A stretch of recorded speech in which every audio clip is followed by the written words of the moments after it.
आज हम लोग पढ़ेंगे संख्या पद्धति चैप्टर नंबर 1.1।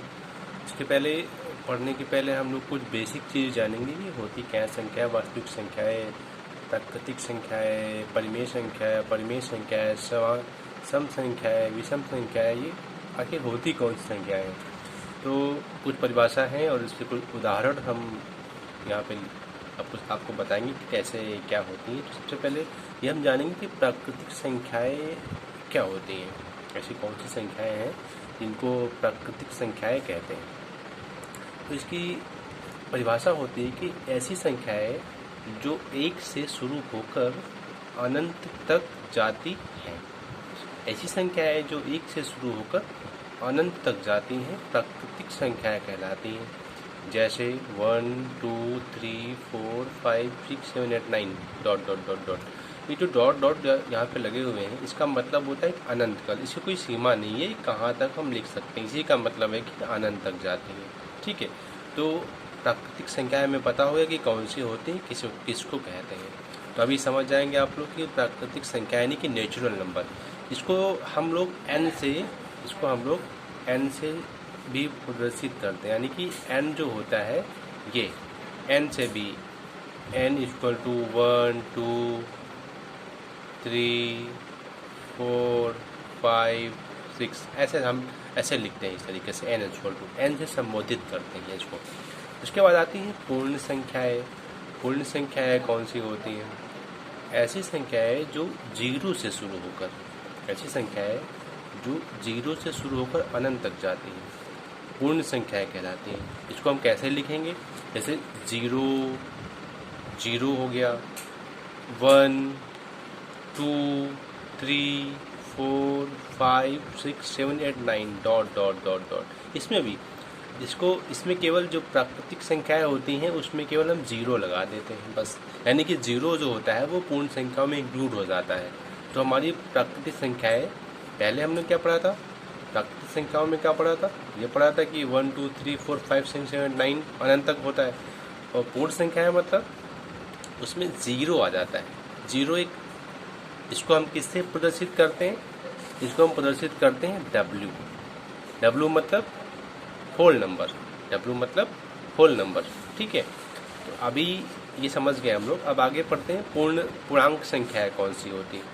पूर्ण संख्याएं पढ़ लिया, पूर्णांक संख्याएं कौन सी होती हैं? सभी धनात्मक एवं ऋणात्मक संख्याओं को पूर्णांक संख्या कहते हैं। सभी धनात्मक कौन सी होती हैं? जो धनात्मक संख्याएं वे होती हैं, वह संख्याएं होती हैं जिनमें जो प्लस की होती। धनात्मक मतलब प्लस, जिसमें ऋण का निशान ना लगाओ। और ऋणात्मक संख्या कौन सी होती? जिसमें ऋण का निशान लगा हो। जैसे ये देखो यहाँ पे लिखा हुआ है -4 -3 -2 -1। तो ये संख्या कौन सी हैं? ये ऋणात्मक संख्याएं हैं। और 1 2 3 4 5 ये क्या है? ये धनात्मक संख्याएं हैं। तो इसमें क्या आ जाता है? ये आ जाती हैं हमारी पूर्णांक संख्या हो जाती है। तो समझ गए। और हाँ, 0 भी पूर्णांक संख्याओं में इंक्लूड होता है। अभी हम पढ़ेंगे परिमेय संख्याएं। परिमेय संख्या कौन सी होती हैं?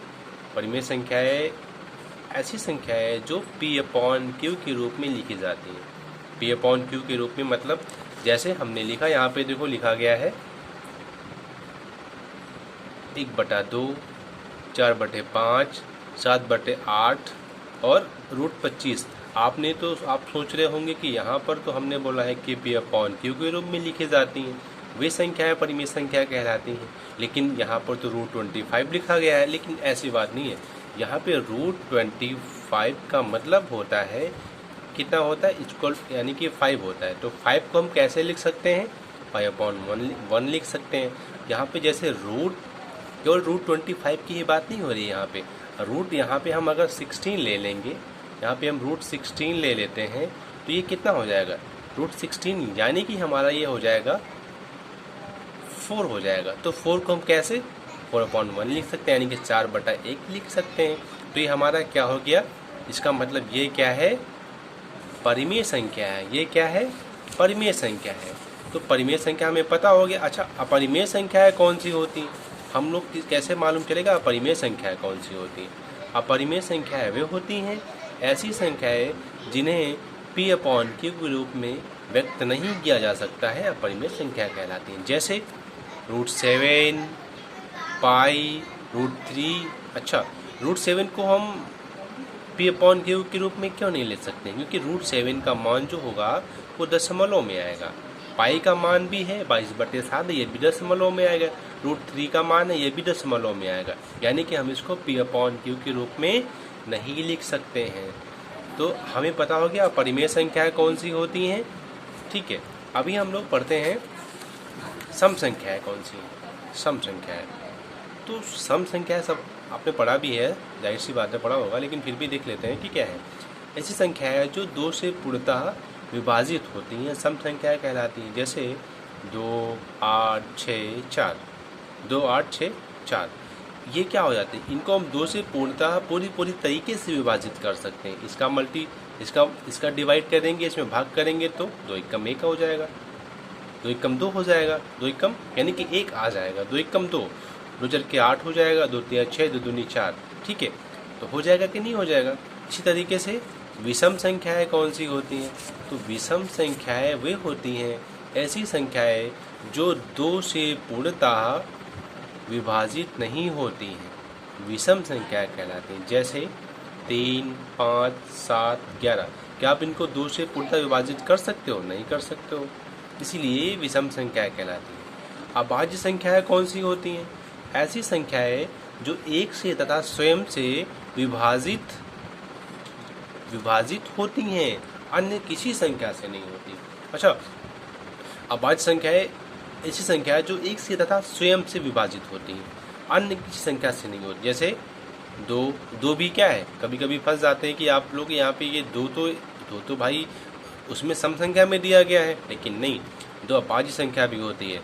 ऐसी संख्याएं जो 1 से तथा स्वयं से विभाजित होती हैं, अन्य की संख्या से नहीं। जैसे 2, 3, 5, 7, 11। तो अभी हमारा ये संख्या पद्धति के बारे में हम लोगों ने ये पढ़ लिया है कि सम संख्याएं, विषम संख्या, अभाज्य संख्याएं, प्राकृतिक संख्याएं, पूर्ण संख्याएं, परिमेय संख्याएं और अपरिमेय संख्याएं क्या क्या होती हैं, कौन कौन सी होती हैं। तो जब हम चैप्टर की शुरुआत करेंगे 1.1, तो उसमें हमें ये पता हो जाएगा, हमें दिक्कत नहीं होगी समझने में कि हमने क्या पढ़ा है और अभी इन संख्याओं में, इन सवालों में क्या बोला जा रहा है। इसीलिए हमने आपको ये बता दिया है कि ये संख्याएं, इनकी परिभाषा और कौन कौन सी संख्याएं इनको कहते हैं, कैसी होती हैं, तो समझने में कोई भी वहाँ पे कठिनाई नहीं होगी। तो चलते हैं, अब हम लोग प्रश्नावली को सॉल्व करते हैं।